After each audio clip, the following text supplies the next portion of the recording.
বঙাইগাঁও জিলাৰ মানিকপুৰ থানাৰ অন্তৰ্গত ৩১ নং ৰাষ্ট্ৰীয় ঘাইপথৰ লগতে লাগি থকা মানিকপুৰ আই ভেলী সাৰ্ভিস ষ্টেচন নামৰ পেট্ৰল পাম্পত গ্ৰাহকক তেল দিয়াৰ নামত প্ৰবঞ্চনা কৰি আছে। জানিব পৰা মতে এজন গ্ৰাহকে ৭০০ টকা তেল ভৰোৱা টেংকি ফুল হয়, কিন্তু গ্ৰাহকজনৰ বাইকত আগৰে ভালেখিনি তেল থকাৰ পিছতো টেংকি ফুল কৰাত ৭০০ টকাৰ পেট্ৰল ভৰোৱাত গ্ৰাহকজনৰ সন্দেহ হ'ল। গ্ৰাহকগৰাকীয়ে এই বিষয়ে পাম্পৰ মেনেজাৰক জনোৱাত মেনেজাৰে অলপ আগতে ভৰোৱা ৭০০ টকাৰ তেল খালী কৰি নতুনকৈ ফুল টেংকি ভৰাবলৈ কয়। কথামতেই কাম ৭০০ টকা পৰিমাণৰ তেলখিনি উলিয়াই আকৌ নতুনকৈ তেল ভৰোৱাত ৬০০ টকাতে টেংকি ফুল হৈ যোৱাত জুলুঙাৰ মেকুৰী ওলাই পৰে। ইয়াৰ পৰা বুজা যায় যে পেট্ৰল পাম্পটোৱে গ্ৰাহকক কৰা প্ৰবঞ্চনাৰ কথা। কিমান দিন ধৰি গ্ৰাহকক তেল কমকৈ দি আহিছে বুলি গ্ৰাহকসকলৰ মাজত প্ৰশ্ন উত্থাপন হৈছে। ইয়াৰ আগতে অনুৰূপ ঘটনা কেইবাবাৰো হৈছে। এলৈ মানিকপুৰ থানাত ভালেকেইবাৰ এজাহাৰ দাখিল হৈছে যদিও আজিলৈকে প্ৰশাসনৰ পৰা কোনো ব্যৱস্থা লোৱা পৰিলক্ষিত হোৱা নাই। সেয়েহে আজিৰ ঘটনাক লৈ উপায়ুক্তৰ হস্তক্ষেপৰ দাবী কৰিছে সচেতন মহলে।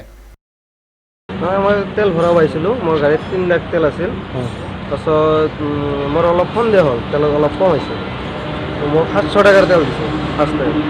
তাৰপিছত মই ছাইডত নি কিনে আপোনাক ক'লোঁ যে হেৰি কৰক, আপুনি তেলখিনি মোক অলপ বুজাই দিয়ক ভালকৈ।